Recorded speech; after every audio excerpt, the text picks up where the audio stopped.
Cara mengumpulkannya, kumpulkan dalam nama, bismi, dengan nama. Nama siapa? Rabbika, Rabb engkau. Rabb itu bahasa Arab artinya yang mengatur, yang mencipta. Jadi kalau kita baca Alhamdulillahi Rabbil Alamin, Rabb artinya yang mengatur dan mencipta. Jadi yang membuat kita bisa duduk malam ini di sini itu ada sifat Allah yang disebut Rabb. Maka namanya istilahnya rububiyah. Ya. Pernah dengar istilah rububiyah? Rububiyah. Mana nih pembatas? Ini aja nih.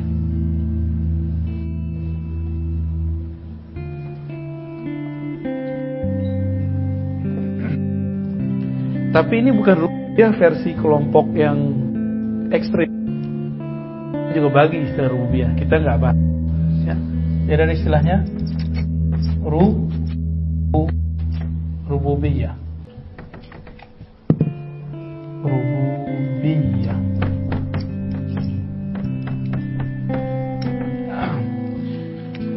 Rabb berarti secara harfiah tadi apa? Pengatur, pencipta. Tapi secara makrifat apa arti Rabb? Rububiyah. Keesaan Allah yang terpancar pada makhluk, itu artinya. Itu arti pertama. Ada arti keduanya. Keesaan Allah dalam keragaman makhluk. Makhluk banyak gak? Ini kita aja malam ini udah ada berapa orang? Sebanyak ini kita, itu Allah gak kerepotan loh ngaturnya. Umi ngatur anak beberapa repot gak, Mi? Pasti repot, walaupun seneng. Ya. Kita ngurus badan aja repot. Allah tidak pernah repot ngurusin orang. Ustaz pernah numbuhin rambut gak? Numbuhin rambut? Beneran? Numbuhin gigi? Enggak ya? Kok kuku manjang gigi gak manjang tuh kenapa ceritanya? Berarti bukan kita yang urus kan? Nahan uban keluar. Nah itu namanya Rabb, Rabbul Alamin, pengatur alam. Maka di rambut itu ada alam. Di rambut itu ada alam. Di kuku itu ada alam. Maka kuku itu bisa manjang. Di alam itu ada malaikat yang bertugas.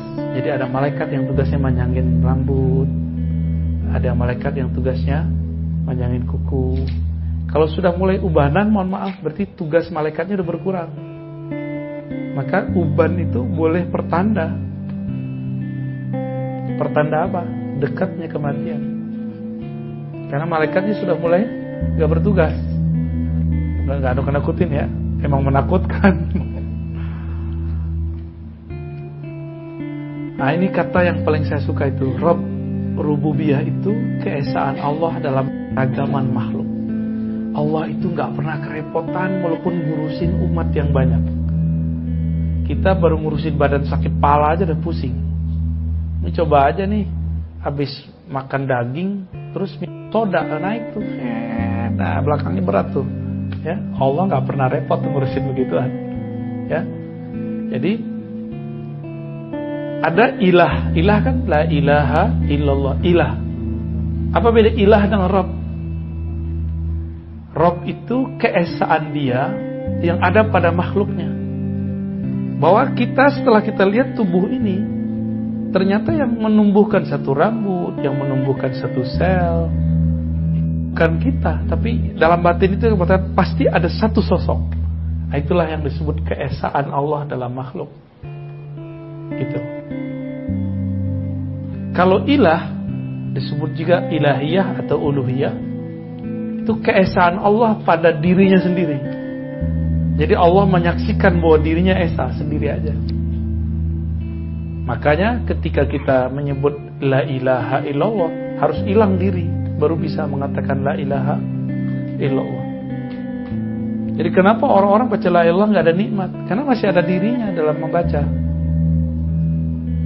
Ini kita baca nih, la ilaha illallah. Kita masih merasa kita yang baca, udah nggak ada rasanya. Tapi ada keyakinan, tiadalah aku, tiadalah egoku, tiadalah kepentinganku, tiadalah tujuanku, kecuali hanya Allah. Itu lama-lama tuh kolbunya akan terbimbing untuk menikmati kalimat itu. Ya. Nah, kembali ke surat Al-Alaq. Iqra bismi rabbikal ladzi khalaq. Kumpulkanlah zahir dan batinmu dalam satu nama, yaitu nama Allah Rabb. Bahkan Rabbi, kita sering doa Rabbana ufirlana, Rabbana. Rabbana itu Rabb, pencipta. Ya. Sering kita nyebut Rabbul Izzati. Udah jadi bahasa Indonesia ya. Rabbul Izzati udah jadi bahasa Indonesia. Allazi khalaq, yang menciptakan manusia. Khalaqal insana min 'alaq. Khalaqa, ini kata kunci. Beda khalaqa dengan nafakha nanti. Khalaqa, menciptakan manusia min 'alaq, daripada alaq. Apa arti alaq? Alaq ini segumpal darah. Jadi alaq itu kayak beku, nyantol, kayak apa namanya yang kalau kita masuk kali itu nempel di gini, lintah. Nah, alaq itu kan kayak darah, bener nggak? Kayak darah nggak? Nah, min alaq itu adalah nutfah, sperma yang sudah berubah, bertransformasi menjadi darah yang beku. Itu disebut alaq, bahasa Arabnya. Maka ini bisa nempel di rahim perempuan, ya. Menciptakan manusia ada bahannya, yaitu alaq. Iqra wa rabbukal akram, bacalah dan nama Rabbmu yang sangat mulia pemurah. Iqra, alladzi 'allama bil qalam, yang mengajarkan dengan qalam. 'Allamal insana ma lam ya'lam, mengajarkan manusia apa yang tidak tahu. Nah, ini 3 ayat yang terakhir ini kita terjemahkan nanti ya. Sekarang kita masuk ke yang inti, surah Al-Hijr ayat 26. Masya Allah, merepotkan nih.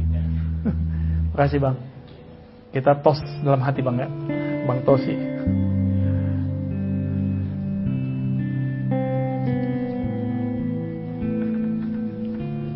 Ini perlu diingat-ingat ya, rububiyah sama uluhiyah bedanya apa? Ini beda akidah kita sama salafi.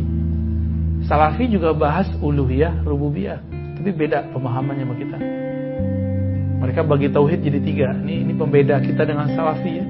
Kan Umi jangan-jangan nonton lagi nih. Enggak, ya? Oh, nggak aneh. Boleh nonton yang lain, tapi harus punya filter gitu. Kita nggak ngelarang orang ngaji sama siapa aja. Yang penting punya filter. Jadi di luar sana ada kelompok yang membagi tauhid jadi 3, uluhiyah, rububiyah, asma wa sifat. Tapi dengan itu dia membidahkan tayawasul. Dengan itu dia membidahkan ngambil berkah. Padahal tauhid bukan begitu. Ya. Kita masuk ke sini. Ini ayat tentang marifat ini. Jadi Allah itu sisip-sisipkan marifat itu di beberapa ayat. Ada yang hukum syariat, ada yang hukum zahir, ada yang hukum batin. Ini salah satu ayat-ayat tentang ma'rifat. Ya.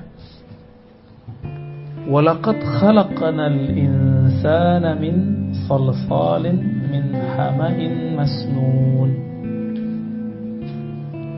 Ini terjemahan bebasnya ya. Sungguh kami ciptakan manusia dari tanah, gitu aja deh. Ya. Nanti yang mirip ada di surat Shad. Shad ayat 71 ya. Shad ya. Sama. Begini juga, cuma bahasanya lebih ini. Wal janna, dan jan, masih ingat bulan lalu ya? Kita membahas tentang Banul Jan, keturunan jan. Wal jan, dan kelompok jan Jan itu mbahnya jin. Bisa juga diartikan jamaknya jin, tapi saya nggak sepakat. Yang jan ini satu klan besar di alam semesta yang sudah ada sebelum manusia. Jadi sebelum manusia ada nih dia ada duluan. Dari apa dia tercipta? Khalaqnahu, kami ciptakan min qablu, dari sebelum manusia. Ini dalil kalau Banul Jan, bahwa klan Jan, klan jin, klan api, nah, mirip-mirip cerita Avatar kan? Ya, itu sudah ada min qablu, sudah ada sebelum manusia. Dari apa dicipta? Min naris samum, daripada api. Ya. Jadi cerita-cerita yang ada di imajinasi penulis-penulis komik apa segala macam, jangan-jangan mereka ngambil dari agama-agama tertentu. Gitu. Ini salah satu modelnya ya. Berarti sebelum kita sudah ada kehidupan di bumi, manusia klan tanah, tercipta dari tanah.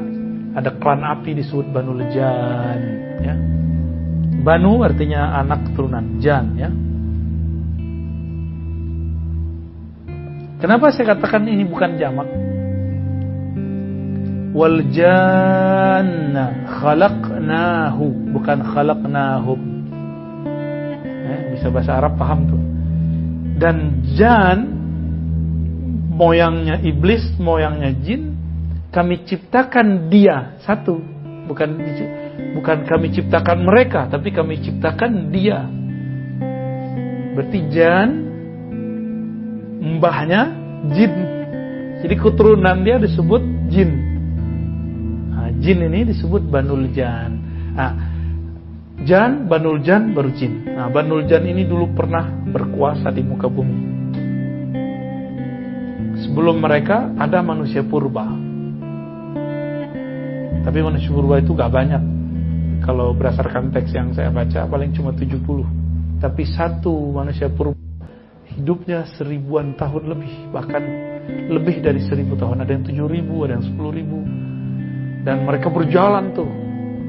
Ada yang jalan dari Afrika. Itu bumi itu masih nyatu tuh, beberapa benua itu masih nyatu. Indonesia ini masih nyatu dengan benua yang mana gitu. Saat itu mereka jalan kemana-mana. Makhluk purba. Disebut manusia kayak monyet, disebut monyet, dia kayak manusia. Tapi bukan monyet, bukan kera. Dia manusia. Nah, bahasa paling gampang manusia purba. Ya, manusia purba.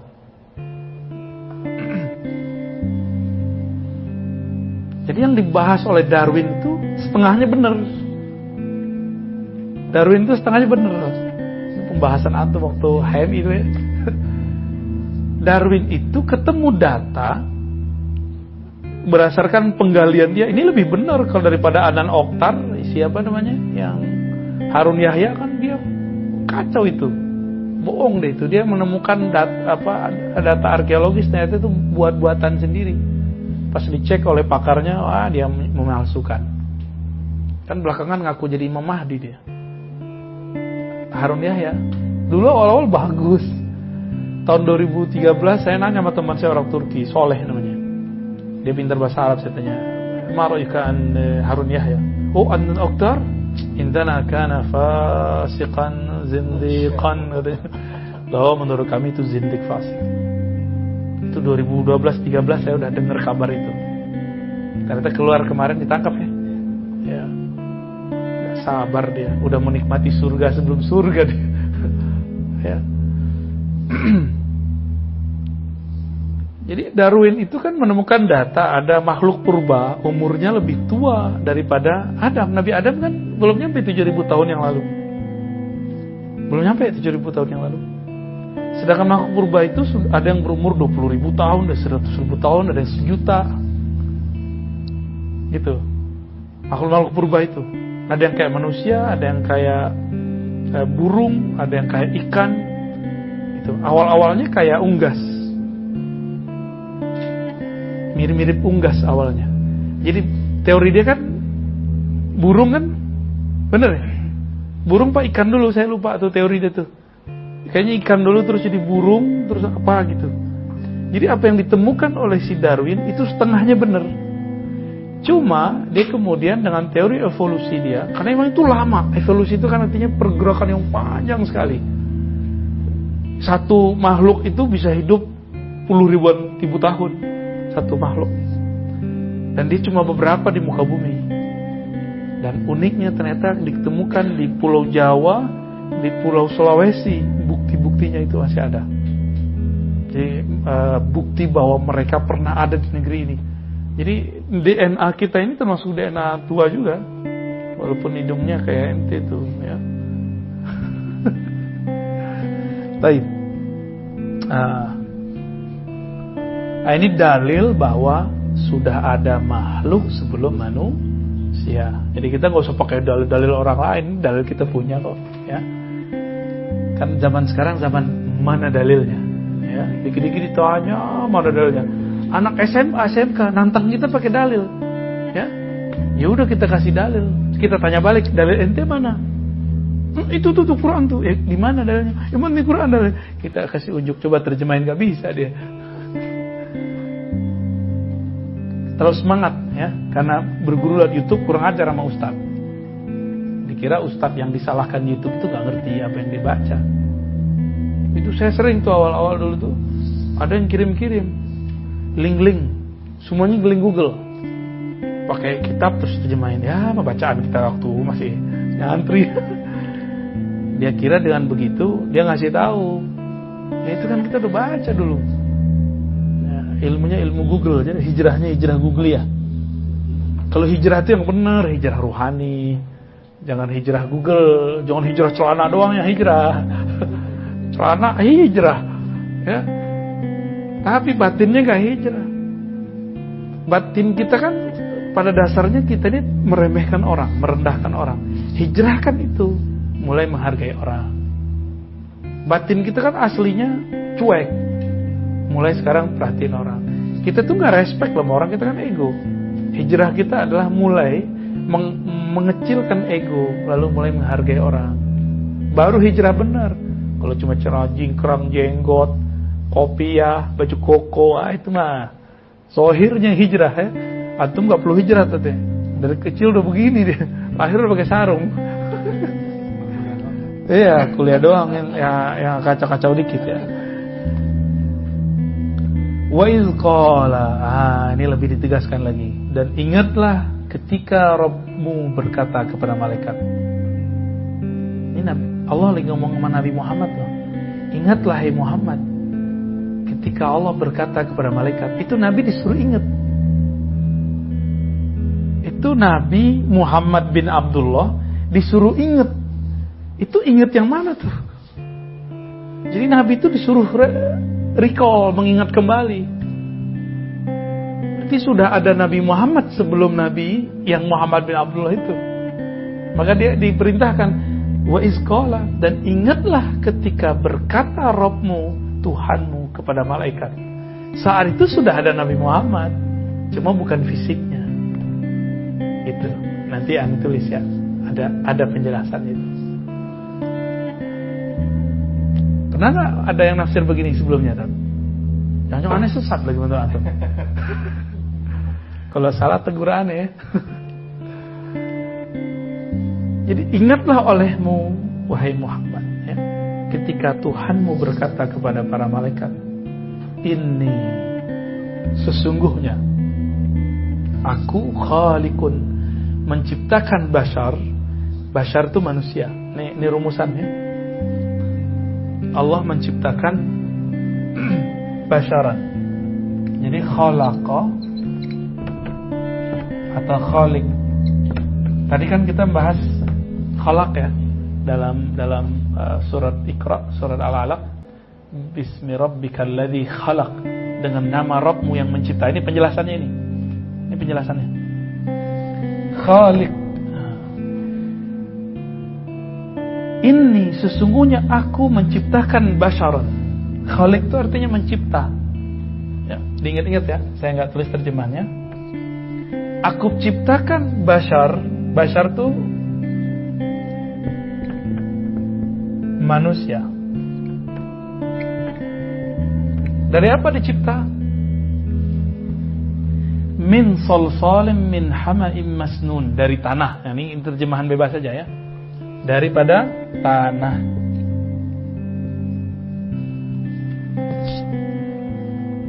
Nah, ini dia.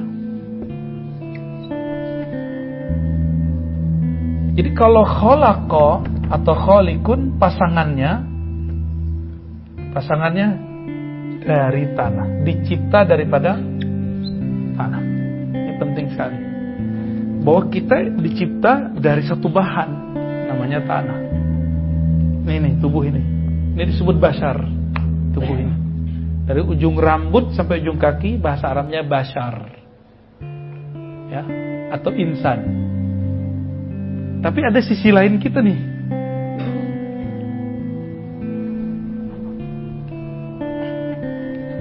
Yang kedua, nah ayat yang 24 nih.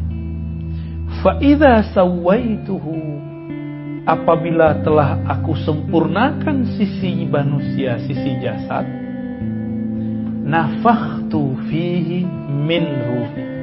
Nah, ada kalimat berikutnya. Nah, ini dia. Nafakhtu.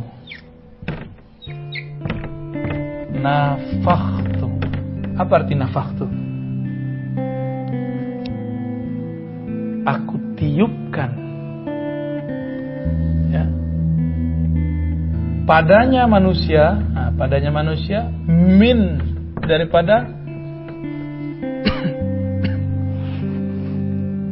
ini badan saya gendut apa? Udah mulai nggak enak nih gerak. Ruhi, apa arti ruhi? Ruhi, ya, rohku.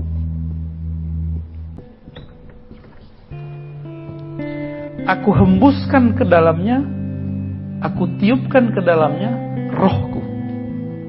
Begitu kalamnya.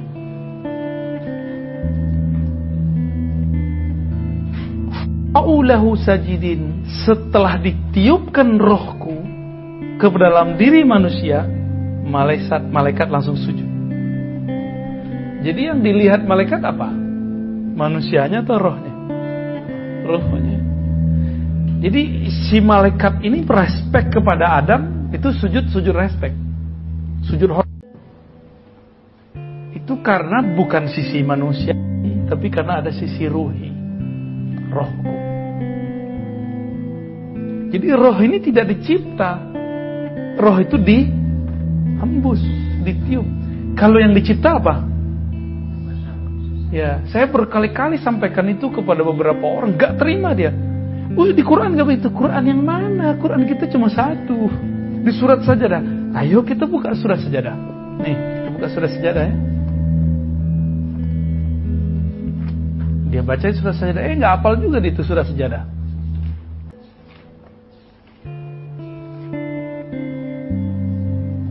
Ayat 7 sampai 9. Apa kata Allah?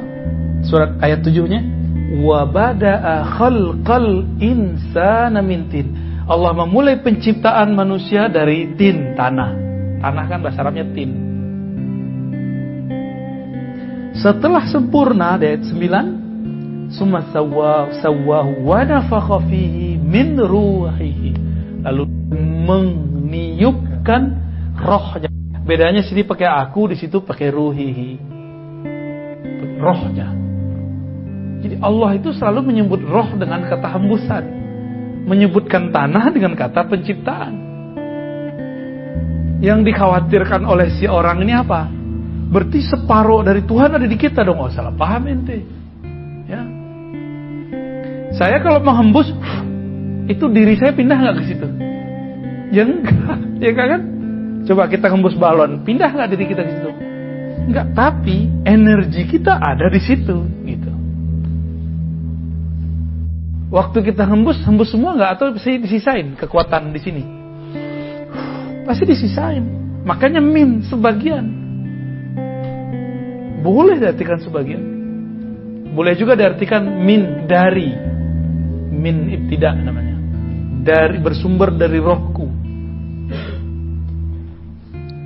Bisa juga diartikan sebagian dari hembusanku.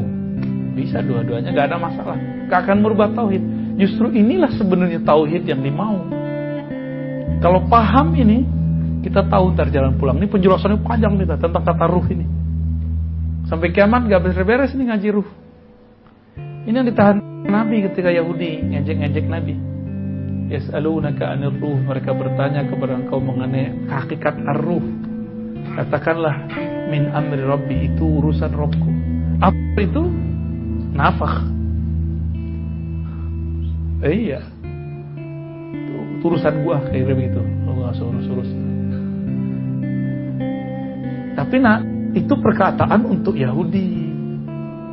Kalau untuk Nabi kan enggak. Nabi berikan ilmu ruh.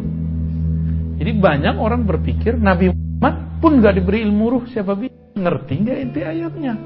Ayatnya itu yas'aluka, mereka ahli kitab, orang-orang Yahudi bertanya, wahai Muhammad mengenai ruh. Katakanlah hai Muhammad kepada mereka ahli kitab, kamu hai ahli kitab, kita berikan ilmu mengenai ruh sedikit. Muhammad diberikan semua. Makanya Nabi disuruh ingat, wa iz qala rabbuka, ingatlah ketika Rabbmu. Nah, waktu itu Nabi Muhammad apa dong? Udah ada Nabi Muhammad waktu itu. Namanya bukan Muhammad. Itulah yang kita baca. Ahadzatullah, Ahmad, Ruhullah, Muhammad, Bibullah. Jadi saya baca begitu ada dalilnya, ini dalilnya. Orang kalau nanya itu zikir dari mana? Itu dari Quran. Ya, disarikan dari Quran itu zikirnya. Kita nggak boleh buat-buat sendiri. Sul adab sallallahu alaihi wasallam ya. Ketika disebutkan ingatlah, ini yang kita sebut Nabi Muhammad waktu itu namanya Ahmad. Apa pangkatnya Ahmad? Ruhullah. Ruhullah. Sumber hembusan pertamanya itu namanya Ahmad. Coba kalau ada ayat Qul huwallahu ahad. Beda sama Ahmad cuma berapa huruf? Beda sama ahad cuma. Jadi dari ahad ke Ahmad itu cuma satu hembusan. Jadi semua ruh kita ini bersumber dari Ahmad, Ruhullah. Inilah yang disebut, kalau sekarang orang bilang alam semesta dari Nur Muhammad, maka semua ruh dari Ruh Ahmad. Itu dia. Inilah yang Nabi maksud waktu beliau ditanya dalam hadis Imam Tirmizi, hadisnya sahih. Kan semua orang betul nih, ini adalah Qur'annya, sekarang adalah hadisnya. Mata wajabat lakan nubuwah. Kapan engkau diangkat jadi nabi? Apa jawaban beliau? Adam masih tanah, Adam belum dicipta, aku sudah diangkat jadi nabi. Namanya Ahmad. Nih saya sul adab sudah pakai tangan kiri, udah terpaksa kan nunjuk begini. Ya Umi ya, besok di sini kali Umi. Ya di sini ntar. Silakan diantar gimana caranya ya. Mungkin ada tempat apa kayak. Ahmad ini itu yang disebut kuntu nabiyan. Aku sudah diangkat jadi nabi. Adam belum dicipta. Itu Sahih Tirmizi. Imam Tirmizi murid Bukhari. Bukhari murid Imam Humaidi, Ahmad bin Hanbal dan lain-lain. Mereka ini murid Imam Syafi'i. Nyambung ilmunya kan Nabi Muhammad sallallahu alaihi wasallam. Jadi kalau antum ada panik-panik Ustaz, baca aja itu Ahmad Ruhullah, Ahmad Ruhullah. Baca ijazah langsung tuh. Nanti ruhnya akan kembali itu kerinduannya. Nanti dia kuat lagi, energinya kuat lagi. Kita kalau lemah, kita ngadu emak kita kan. Sumber kita siapa? Emak kita. Sumber, jadi rahimnya alam, rahimnya ruh itu Ahmad itu. Dalam mimnya itulah. Saya kalau boleh sebut mim ini adalah rahimnya arwah. Ini istilah saya aja nih Ustaz, istilah bid'ah. Jadi mim ini adalah rahim arwah.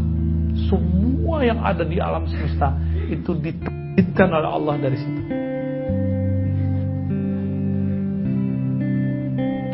Ada ibu, ada seorang perempuan, dia punya anak semua. Dia dipanggil apa dia? Ibu kan? Maka nama lain dari Ahmad apa? Ruhullah udah. Tadi saya pembukaan, kok pembukaannya itu Zatur Ruh. Zatur Ruh. Kok dibuka ini? Ternyata isyaratnya ini. Harus saya buka namanya sekarang. Ahmad Ummul Arwah. Selama ini kan orang ngaji baru Muhammad Abul Arwah. Muhammad bapaknya Ruh. Itu udah biasa. Ibunya mana? Ini bukan ibu bapak dalam kawin ya. Ini maksudnya bab ontologi, bab asal muasal. Asal muasal nur dari Nur Muhammad. Maka malah dia Abul Arwah, bapak. Sumber keluarnya arwah dari Ahmad.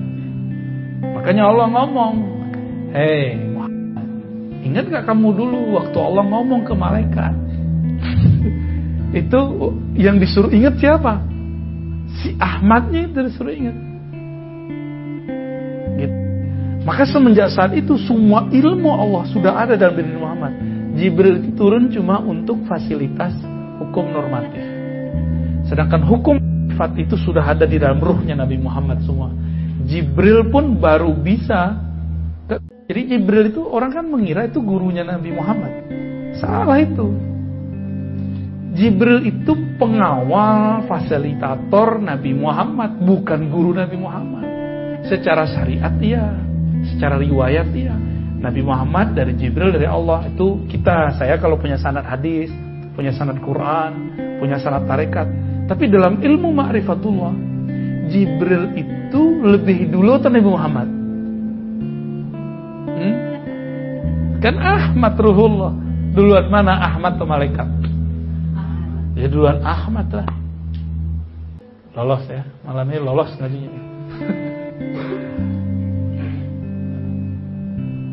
Dan kita nggak keluar, semuanya pakai Quran, pakai hadis.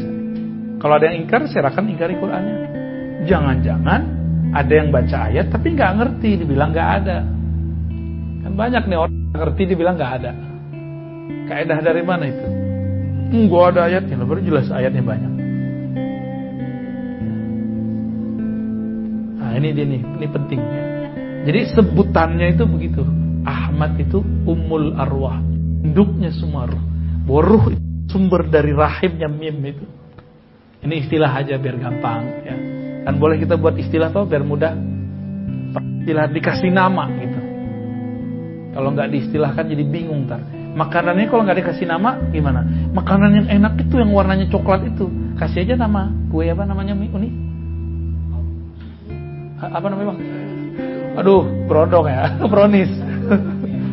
Ya, kayak gitu. Ini contoh. Kasih nama, biar beda dengan kue yang enak di sampingnya. Ini kurma ajwa, sampingnya ada sugari. Kasih nama.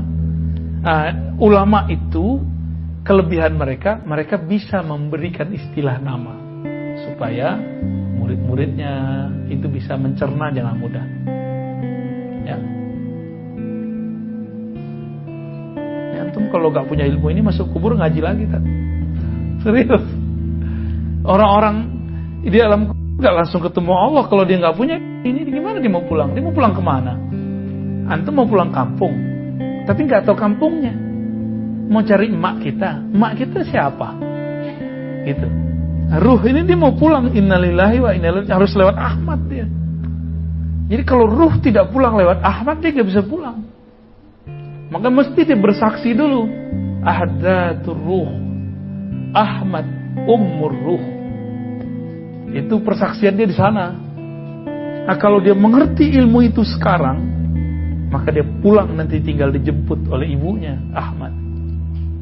Nah, itulah syafaat sebelum syafaat di akhirat. Karena kubur itu kan awal akhirat. Jangan dikira nih kita mati langsung ketemu Allah. Ya salah, pertanyaan mungkar nakir dulu. Tapi Munkar Nakir kan dia tugas SOP. Dia hanya menanyai orang mukmin sama orang munafik. Kafir sama wali dia nggak tanya. Nabi apalagi nggak ditanya. Orang kafir langsung diplosin. Orang munafik dicek dulu dia imannya dominan atau nifaknya, munafiknya dominan. Dominan munafiknya disiksa terus. Siksa di alam kubur itu kan bisa dikeplang, bisa dilihatin neraka, kan tersiksa dia kalau ngeliat neraka kan. Seperti Fir'aun kan diperlihatkan terus neraka di depan dia. Sampai sekarang detik ini Fir'aun itu ditunjukin, tuh siksa kamu tuh. Kita dipertontonkan kalau kita bakal digergaji depan orang. Oh, siksaan paling dahsyat itu. Fir'aun sekarang hatta liyom, sampai detik ini dia begitu. Haman, Namrud yang dulu sombong, yang ngaku-ngaku diri sebagai Tuhan. Oh, lecek kepalanya hancur balik lagi. Kayak Thor itu loh, tahu Thor kan? Dia punya palu, man robuka, plong. Ya. Apalagi ditanya, kalau munafik pertanyaannya sampai ke man haza, menurut kamu ini siapa? Muncullah wajah Nabi Muhammad. Kalau dia nggak mengerti ilmu ini sebelum sana, nanti dia nggak bisa jawab. Itulah dasarnya kenapa mimpi ketemu Nabi, walaupun secara fisik belum temu, ruh kita udah pernah ketemu. Nah, masuk ke alam kubur kan ruh dominan. Ruh bilang, wah ini mah nabiku dulu ini. Waktu di alam azali, ya bukan di alam ya, waktu di zaman-zaman pra alam semesta ini, aku sudah ketemu ini gitu.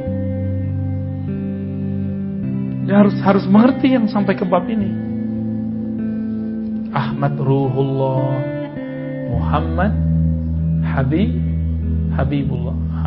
Ini pangkat beliau nih, pangkat kenabiannya Ruhullah. Yang ngomong Ahmad sebagai nabi akhir zaman, gelarnya siapa? Surat Shaf ayat 6. Jadi saya ditanya sama Bang Dik, dalil nama ruh itu di mana? Ini surat Shaf ayat 6. Nabi kan namanya Muhammad loh. Nabi banyak namanya di Sahih Bukhari, di Sahih Muslim, Sunan Tirmizi. Nabi mengatakan, Ana Ahmad, Ana Muhammad, Ana Al-Mahi, Ana Aqib. Ini Nabi namanya banyak. Aku Muhammad, aku juga Ahmad, aku juga Mahi, aku juga Aqib. Itu Nabi nyebutin nama-namanya. Jadi nama Nabi itu beragam. Ada nama Muhammad, itu nama jasad. Ahmad itu nama ruh. Mahi itu nama tugas. Aqib itu nama pangkatnya. Gak ada lagi setelah beliau Nabi. Ini Nabi itu banyak namanya, dikumpulkan oleh ulama, ketemulah 300 lebih nama. Ya, itu kan ada nama-nama Rasul Sallallahu Alaihi Wasallam. Kayak misalnya Ustadz nih, Ustadz kalau di kampung namanya apa? Nah, panggilan di kampung waktu kecil apa? Acung kan? Ini mancung, acung, jangan ngacung aja. Berarti nama kecil Acung. Kalau ada sekarang orang manggil Acung, pasti noleh kan? Wah, ada yang tahu gue, pasti orang kampung gue nih, gitu kan? Tapi kalau panggilan Nasrullah, orang kampus nih, jamaah nih kayaknya, gitu kan? Tapi kalau manggil Acung, gitu, oh pokoknya teman deket nih. Kita kalau dipanggil dengan nama mana nih? Pak Doktor. Saya kan agak gini dikit tuh. Doktor. Abu ya, agak gaya-gayaan Ustadz dikit, ya kan? Dipanggil Arazi, bolehlah sekolah, kampus. Kalau panggil nama kecil, saya kan punya nama kecil, Ari atau Hashim, dua nama saya, nama kecil situ. Kalau orang manggil saya Ari atau Hashim, saya curiga nih, kayaknya orang kampung gue nih. Atau lewat WA gitu, lewat dulu ya, Instagram atau Facebook dulu. Kalau ada yang temen itu pasti manggilnya pakai nama kecil, nggak ada pakai nama Abuya, gitu nggak enak, justru nggak nyaman. Teman kecil manggil Abu ya gak enak. Walaupun adab dia begitu, gak masalah, tapi kitanya ngerasa gak nyaman. Dipanggil misalnya Pak dosen, kan kampus. Pak direktur itu di perusahaan. Apalagi Mas, wah itu beda tuh, di pasar tuh. Lagi ngantri ya. Kira-kira seperti itu. Bahwa Nabiullah Isa gelarnya Ruhullah. Nah, Ruhullah Isa itu Ruhullah Saghir, Ruhullah Minor. Sedangkan ini Ruhullah Kabir, Ruh Allah mayor ya. Ini perbedaan nih.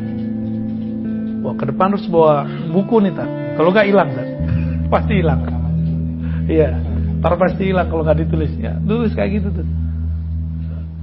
Saya pun masih nulis. Kalau saya datang atau ngaji kepada guru saya, atau dapat isyarat begini pun saya tulis. Coret-coretan aja biar nggak hilang. Karena ilmu-ilmu begini, ya menurut saya sudah langka sih. Harus diikat qayyidul ilma bil kitabah ya. Gimana terjemahannya? Ikatlah ilmumu dengan menulisnya.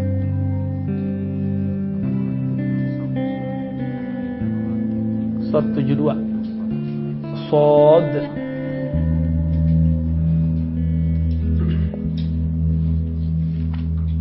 Antum mau lihat Sod?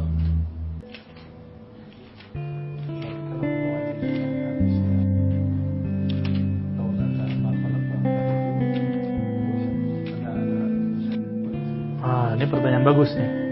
Gimana dengan satu riwayat laulaka ma khalaqtul aflaq? Jadi kalau bukanlah karena engkau wahai Muhammad tidak aku ciptakan alam. Kita luruskan dulu nih Tat ya. Ini kebetulan doktor hadisnya yang keluar ya. Bukan doktor filsafatnya yang keluar nih. Itu bukan hadis Nabi. Bukan hadis qudsi, itu namanya ilham qudsi.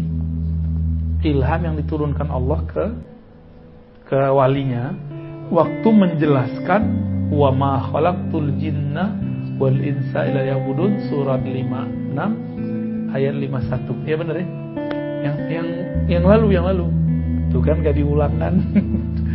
Surat Zariyat surat 51 apa 56? Surat 51 ayat 56. Wa ma khalaqtul jinna, tidaklah aku ciptakan jin dan manusia, aflak alam, illa liya'budun, kecuali untuk menyembahku. Ini sebenarnya dalil Nur Muhammad. Dalil Nur Muhammad paling sahih itu ayat itu. Coba adanya nih sama antum. Yang paling sempurna menyembah Allah siapa? Nah, berarti alam ini dicipta karena Rasul bukan? Tidaklah aku ciptakan jin dan manusia untuk menyembahku. Yang paling lengkap menyembah Allah siapa? Rasulullah. Dibahasakan ulang, kalau bukan karena engkau wahai Muhammad, aku tidak ciptakan alam semesta. Karena engkaulah yang betul-betul aku. Karena engkaulah yang betul-betul menyembah aku. Itu maknanya. Itu namanya ilham qudsi. Ya, turun juga kepada saya. Saya dapat juga kalam itu. Tapi ini bukan hadis, ini cuma ilham. Kita harus bedakan yang bukan hadis, jangan disebut hadis. Ilham qudsi. Ilham qudsi, ya. Ilham qudsi ya ulama yang nulis. Ulama. Cuma ulama ini kan ulama ahli hakikatnya, ada yang ahli hadis, ada yang enggak. Dia karena dapat kalau itu ditulis saja hadis kan, sama kayak mana arafa nafsahu faqad arafa rabbahu.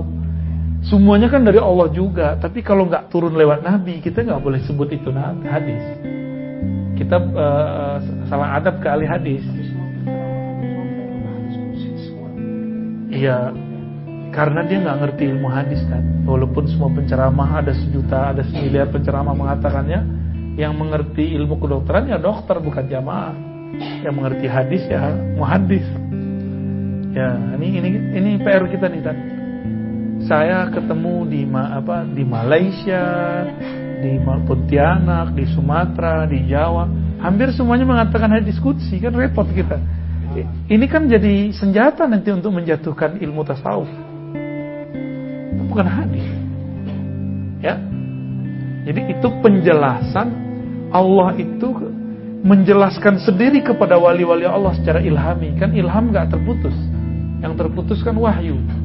Ilham gak terputus, masih sekarang masih jalan. Detik per detik, menit per menit, jam per jam, itu wali-wali Allah dapat ilham terus. Gak wali ini wali ono, gak wali ono lagi gitu. Begitulah terus. Ya, antum mau tak dapat ilmu itu? Harus ya. Nanti yang ngurus tuh Misusi itu ya. Tapi ujiannya berat. Ketemu walinya ada yang kayak Wadsehan, ada walinya antingan, ya kan? Ada walinya zohirnya depan antum nggak sholat, dia sholat. Cuma diuji nih kalau orang syariat, dia nih suuzon apa gimana? Kawan kita suuzon sama salah satu guru saya. Lah, subuh kok gak sholat sih? Naik lantai 2, so ada gurunya di situ. Yang di bawah siapa, yang di atas siapa? Itu kejadian. Ya begitulah. Nah, ini sudah mulai masuk nih sebenarnya. Jadi kita sudah masuk ke Ahmad Ruhullah. Ini baru penjelasan awal gitu. Orang kan nanya dalilnya dari beberapa surat tadi. Ya. Wah, udah jam 10 nih. Kasihan bocah-bocah nih. Gimana deh? Imut amat sih pakai jilbab. Ngaji ngantuk ya. Wah, mantap. Kayak itu virus ya. Virus anaknya Buya Asih ikut nyatet pagi. Oke. Jadi kalau ini bagian terakhir, kalau orang ngomong inna lillahi wa inna ilaihi rajiun, kita ini milik Allah, kembali kepada Allah. Mau kembali gimana caranya? Mau pulang ke asal gimana caranya? Kalau kita mau pulang kampung, ya kita cari rumah bapak emak kita. Ada yang dituju. Coba Ustaz, iya dah. Berarti mau pulang kemana? Ada terpanggil nggak hati mau pulang kampung sekali beberapa bulan? Ada ya? Ayah masih hidup? Masih. Wah, semangat tuh pulang kampungnya. Aneh nih, separuh udah semangatnya hilang. Karena ayah doang yang masih hidup. Untung ada saudara. Maka semangat pulang kampungnya sudah hilang separuh. Kalau dulu tiap bulan saya pulang. Nggak ngerti gitu mau berapa juga tiket. Kalau ibu sakit saya pulang terus. Sebulan tuh bisa 2 kali. Karena seminggu tuh pernah 2 kali. Balik oleh kerjaan dulu. Sempat begitu. Karena jelas ibu kita, ibu fisik. Nah, ruh kita mau berpulang nih, berpulang ke kubur, apa pulang ke mana? Berpulang ke Ahmad Ruhullah. Ahmad tuh namanya, berarti punya nama. Kalau antum berasal dari nama itu, berarti antum punya nama juga. Nah, nama itu esok minta lewat Syekh Mansur nanti ajukan. Atau Umi buat sini, Uni kali dari majelis ini ada orang-orang yang dikumpulkan namanya untuk nama ruh. Sudah semua dikumpulkan, semua diajukan ya. Ada wali yang jago dalam bab ini, cuma satu aja di dunia itu. Ya. Ini aroma apa dia, Mi? Oh, kopi. Ini apa nih? Kopi juga? Mantap. Oke, ya. Wah, di mana-mana dia ada. Pas ke Mekah kita ketemu, ya kan? Pas di Uzbek kita ketemu, pas di sini ketemu lagi. Kita yang pusing-pusing sendiri tuh. Ke langit ketemu juga lah, langitan. Udah ya, cukup ya. Udah jam 10, kasihan bocah kecil, kita ngobrol santai di sini, ya. Nanti kalau pertanyaannya berat-berat malah jadi berat-berat bener. Semoga kajian ini bisa menjadi awal kesadaran rohani kita bahwa makna inna lillahi wa inna ilaihi rajiun itu tidak sesederhana yang dikatakan orang. Ya. Enggak semudah itu. Jadi orang yang mati selama ini kena corona kemarin belum tentu dia bertemu Allah. Sekarang masih ditanya-tanya sama malaikat. Masih ditanya sampai sekarang. Ya. Dengan demikian dapat kita simpulkan bahwa tubuh jasad ini dicipta dari tanah. Tapi ada yang tidak dicipta, dia dihembuskan. Nah, lalu apa hubungan yang dicipta dan dihembuskan itu? Nanti kita bahas di pertemuan berikutnya. Lah baru nyampe. Gak apa-apa ya. Ya. Masya Allah. Alhamdulillah. Jadi nanti kenapa nih? Ruh itu kan murni. Tubuh ini kan dari tanah. Dari tanah. Ketika ditiupkan apa yang terjadi? Nah, ini yang kita bahas sekarang. Ya. Ada yang terjadi pada ruh. ada yang terjadi namanya amnesia ruhani. Ruh itu lupa kalau dia dulu siapa. Bahkan dia lupa namanya siapa, dia lupa dia dulu pernah ke siapa. Tapi ruh ini kemudian punya koneksi ke kolbu, ke diri ini melewat kolbu. Nah, si kolbu inilah media untuk menghubungkan akal kita dengan ruh. Itu sebabnya kalau orang ditalkinkan zikir nama Allah dengan teknik yang benar, itu kolbunya bergetar. Begitu. Umi Susi udah pernah ditalkin dulu waktu pengajian di Syuhada ya. Yang mana tuh? Yang Pak Bintaro bagian mana gitu dulu. Masih ingat gak Umi? Lupa, yang ikut mewek-mewek dulu. Masih ingat gak tuh? Ya, itu rame itu, ada ibu-ibu, ada sekitar berapa ratus itu orang. Ya. Kok tiba-tiba saya janji emang bulan depan kita talkin zikir kan gitu. Nah, itu tergantung ahwal aja Tat. Kalau enggak datang ahwalnya saya enggak mau. Percuma energinya lagi enggak keluar terus kita talkin ya enggak ada gitaran ke jamaahnya. Nah, insyaallah nanti kita akan bahas sampai ke sana. Ketika ruh ditiup, apa yang terjadi, kolbu itu posisinya apa, jiwa itu apa lagi, akal itu apa lagi, itu ada semua. Tubuh itu posisinya apa dalam semua itu. Nanti insyaallah kita sampai ke sana ya. Insyaallah. Semoga nanti ada yang mau mentranskrip ini dan jadi buku. Ma'rifatullah. Ya. Ada ya Uni ya? Nanti ayat-ayatnya kita tolong sama mahasiswa ntar. Jadi tinggal sebutin aja ayatnya nanti di input. Insyaallah. Jadi majelis ini ada hasilnya buku gitu. Ya, insyaallah. Saya udah nggak sempat nulis buku nih. Jadi ngikutin gaya ulama dulu. Yang ikut majelis mereka lah yang nyalin. Nanti tinggal dicek tanda tangan, disebar gitu.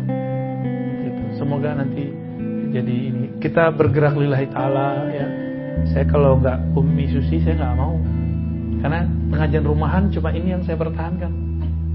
Pengajian rumahan di luar udah nggak ada, saya pertahankan, cuma ini yang saya pertahankan karena permintaannya ngaji marifat, orangnya ketemu di Uzbek ya kan. Ya alhamdulillah itu anugerah ketemu beliau di Uzbek. Saya mendapatkan banyak pengalaman dengan orang-orang yang datang. Ibu ya. Suaminya nggak ikut. Belum ya. Insyaallah nanti ya.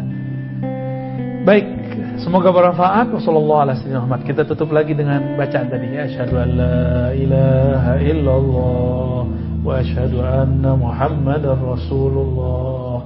Ahdatullah, Ahmad Ruhullah, Muhammad Habibullah, Al-Mahdi Khalifatullah. Al-Fatihah. Ya Rasulullah. Demikian teman-teman, Umi Susi, sekeluarga.